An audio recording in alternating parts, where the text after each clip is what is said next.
Hello members of the NWNA, John Bashaw here, President of the NWNA. I have an update for you on our membership meeting that was held on December 4th of 2021.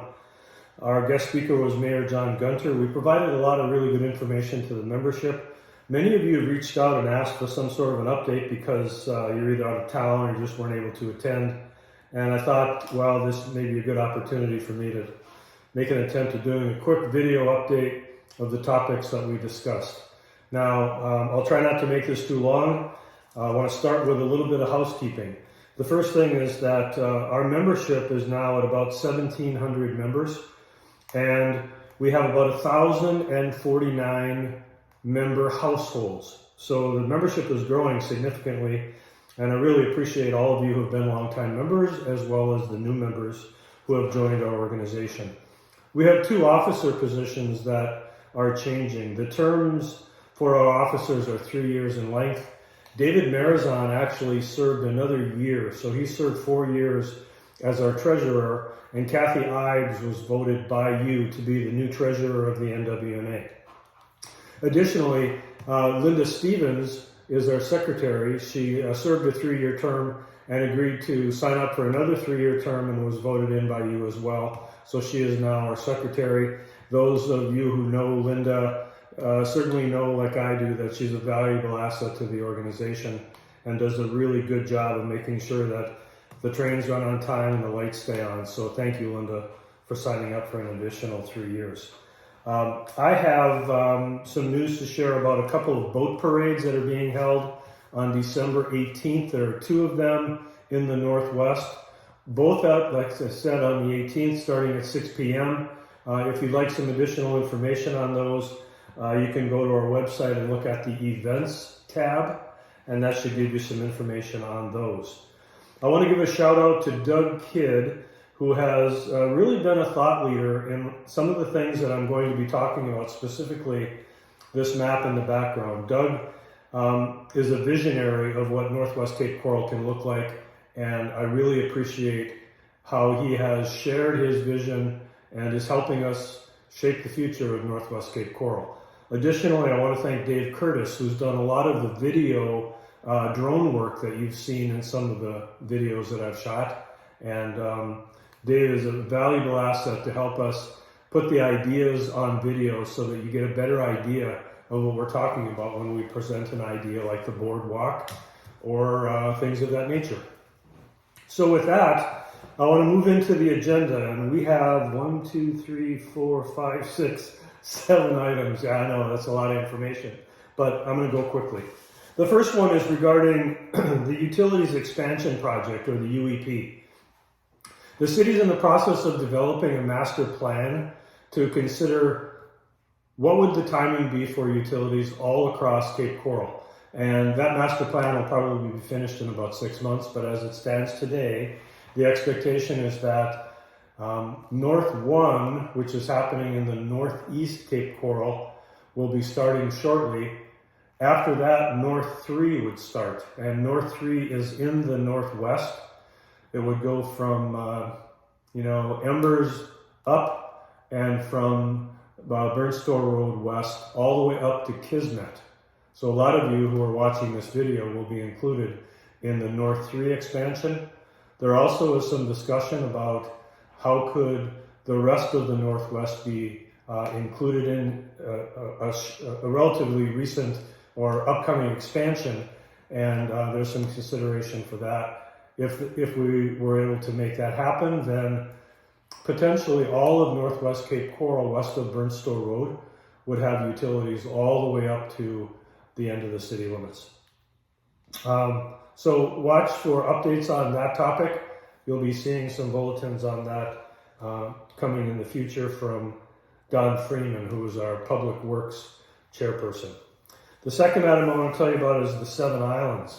The 7 Islands is a piece of property, as you may know, that is on the North Spreader waterway. And it's really one of the last developable, if that's a word, developable waterfront properties. It's a mixed-use development in Cape Coral, and it had gone out for bids without a lot of interest. It went out for bids again just recently and some developers did come forward with an interest, and the city is in the process of negotiating with one of those developers to see if a deal can be struck and if a development could take place.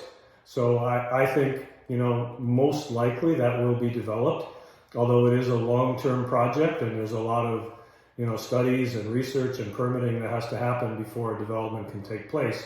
But at least we're on the right track, and I would expect that at some point in time, the 7 islands will be developed.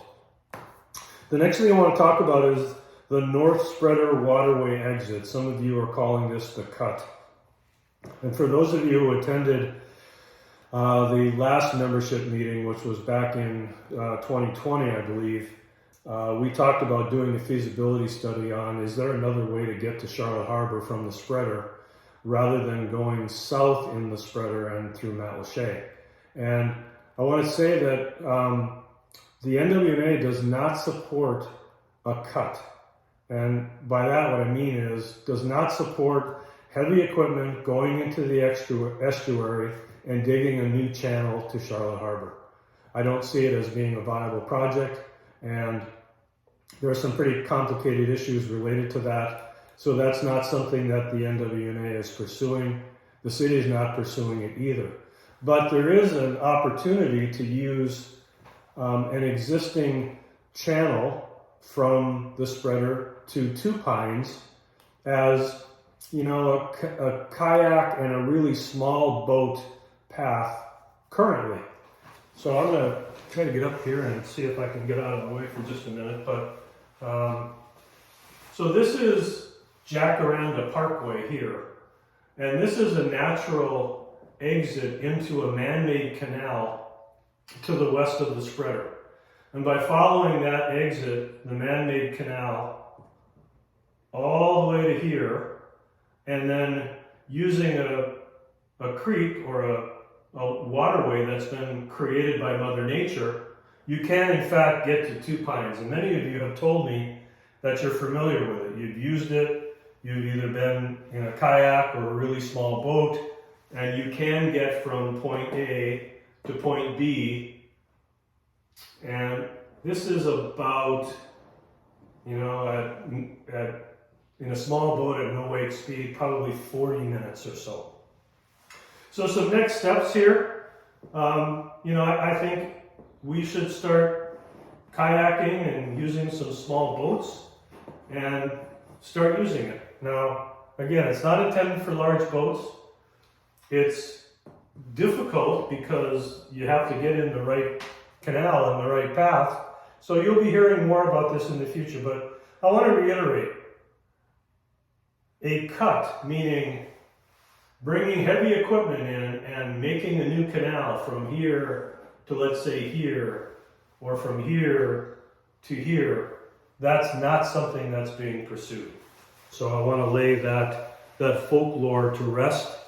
But over time, and you will be seeing more information on this, you'll see some bulletins and potentially even like something like a navionics path that would help you if you wanted a kayak back there, because I certainly don't want anybody getting lost.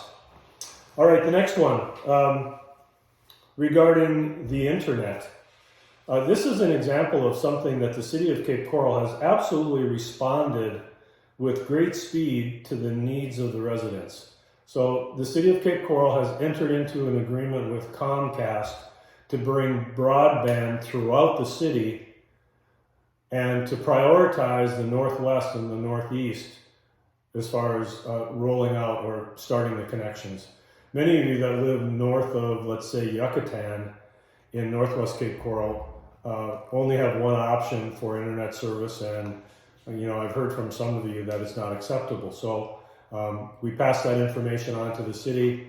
They have entered into an agreement, and this is a short-term sort of thing. It's not a long-term solution. I would expect that next year sometime we'll be hearing about making connections, the availability for you to make a connection to Comcast and to get either residential or business broadband depending on your situation. Now, there was an ordinance that was passed by the city So we're moving forward with that, and I'm just really appreciative of all the hard work that the city has done. You know, the mayor, our district council member, Mayor Gunter, our district council member, Keith Long, city staff, they've really pushed this to respond to the needs of the residents in the Northwest, and we owe them a debt of gratitude for doing that. All right, moving right along. Park updates. So in the Northwest, there are really 3 parks that are going to be developed under the general obligation bond, or the GO bond. And it's Tropicana Park, Crystal Lake Park, and Festival Park. Now the timing, you know, the most important thing, and this is information that was provided by Kevin Black, our Parks Chairman. The most important thing is, when will the shovels be in the ground? When will we actually start seeing some construction? And the information that I have to share with you is that shovels in the ground for Tropicana Park planned for April of 2022. Shovels in the ground for Crystal Lake Park planned for April of 2022 as well. And shovels in the ground for Festival Park, Phase 1, there are 2 phases for Festival Park. Phase 1 is July of 2022. There will be a lot of things happening in 2022. You'll probably be seeing some groundbreaking announcements for those parks, you know, to announce that they were ready to start construction, and I'd appreciate seeing as many of you there as possible, because parks are a really big thing. They're important to all of you, and we're looking forward to seeing the parks in the Northwest developed. I'm actually moving right along here pretty well. I've got a couple more to go, but not that many more. The next one I want to talk to you about is a project that we have been working with the City of Cape Coral with for a boardwalk from Crystal Lake Park up to the city-owned property on Charlotte Harbor. I'm going to use my map again. The boardwalk that we are talking about is from Crystal Lake Park to this triangular piece of property on Charlotte Harbor. Now, the reason that we've chosen this is it's a relatively short distance. This is about 1,700 feet. There is somewhat of a path that exists there already, and we foresee, you know, an elevated boardwalk that's ADA accessible, so that everyone can enjoy the Charlotte Preserve State Park, can go out and, you know, perhaps there will be an observation tower similar to the one at Glover Bight near Tarpon Point, where you can go out and watch the sunset or have a picnic. This is a beautiful area of Cape Coral that not a lot of people are familiar with.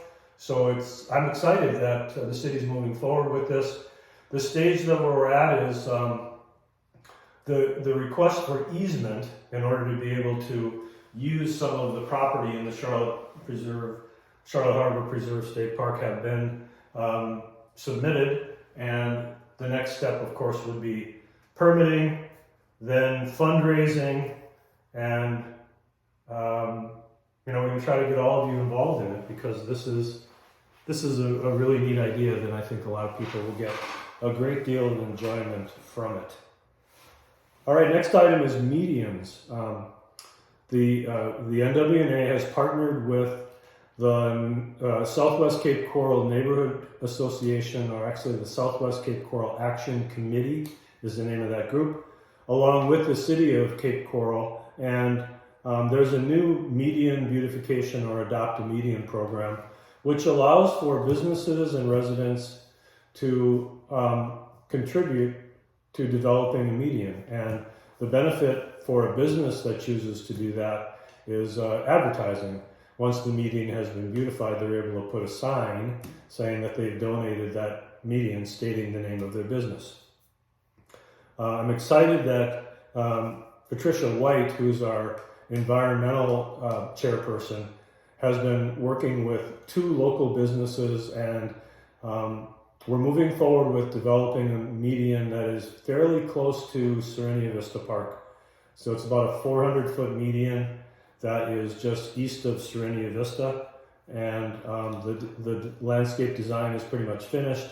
We need to work out some details like irrigation and sod and curbing, but all of those things seem to be falling into place under Patricia's direction, and I really appreciate all the work that she's done on that. So, that is maybe a March or April completion timetable project, which is great. So that, in the height of season, potentially we could have that median done. And I've seen the design and it's beautiful, so I'm sure that you're going to love it. The last thing I wanted to touch base on is what we're doing, again, regarding beautification or cleanup. And this is Patricia White's area of responsibility. Also, she is looking at some options to hold either another trash bash or another Clean the Cape event. But we want to do something to continue moving us toward being a very clean city. And there are some things that we're considering, like the Adopt a Spot program, which was really a Keep Lee County Beautiful initiative, but I think it's a great idea. And it's an easy way for us to beautify the city. You'll be hearing more about it through bulletins and some videos like this. Additionally, I know that there's some discussion happening at the council meeting this week regarding a permanent bulk waste collection site where, in the event that you have some bulk waste that you wanted to get rid of and you didn't want to wait until the collection day, you could take it to the bulk waste collection site. It may or may not be for everybody. I personally like the idea. I have some stuff that I'm just not sure how to get rid of it. So I'll throw it in the back of my truck and bring it to the bulk waste collection site once it's open. I know that's been a lot of information, and I know this is a fairly long video for you to watch, but I really appreciate your attention. I also appreciate all of you as members. We're a very engaged and active neighborhood association, and the things that we are doing are truly shaping the future of Northwest Cape Coral. Again, it's John Bashaw, president of the NWNA. More than happy to hear from any of you who would like to reach out. You can get me through email at john.bashaw@nwcape.com, or you can call me on my cell phone, which is listed on all of the bulletins that we send out. I want to wish every one of you a very happy and safe holiday season and a great 2022. Just watch what the NWNA can do in 2022. That kind of rhymes. Good talking to you all.